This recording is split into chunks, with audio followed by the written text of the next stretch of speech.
Well, today, President Trump is expected to meet with his national security team 2 days after the U.S. launched strikes on 3 Iranian nuclear sites. President Trump says it was necessary to keep Iran from nuclear weapons. But congressmen like Maryland Representative Johnny Olszewski say the White House should have given Congress a voice or at least a warning about this.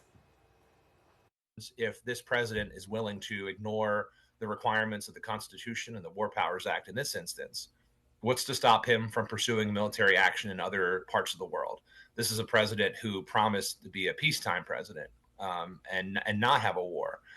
And now we've, in many respects, actively engaged in and have participated in the war between Iran and Israel. You know, the president and the administration say, oh, we're done. We've had our little bombing and now this is over.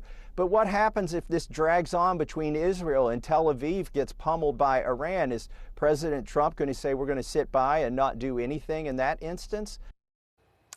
Kentucky Republican Tom Massie there has long opposed Trump and called the strikes not constitutional. Trump now says he'll endorse Massie's opponent in the primaries for next year's midterm election.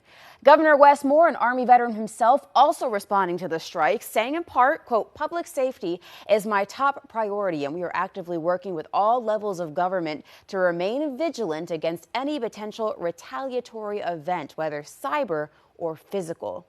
The Pentagon does say it's pushing for negotiations with Iran, even as the president and his top advisors voice different opinions on whether there should be a regime change. Bradley Blackburn has the latest this morning.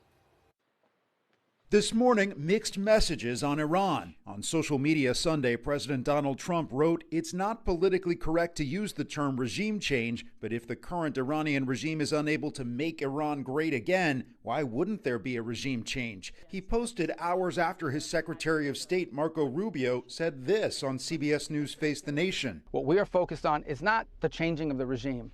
Okay, that's up to the Iranian people. Saturday's strikes on 3 Iranian nuclear sites were codenamed Operation Midnight Hammer. A White House official tells CBS News President Trump gave the final go-ahead from Marine One that same day during a call with Defense Secretary Pete Hegseth. The battle damage assessment is ongoing, but our initial assessment, as the chairman said, is that all of our precision munitions struck where we wanted them to strike and had the desired effect. Satellite images show the aftermath of the strikes on Fordow, Natanz, and Isfahan. The president claimed on social media that monumental damage was done, with the largest damage far below ground level. I knew in advance. Yesterday, Israeli Prime Minister Benjamin Netanyahu acknowledged that he was given a heads up about the strikes. He says his country is close to achieving its goals in the conflict as Israel and Iran continue trading strikes.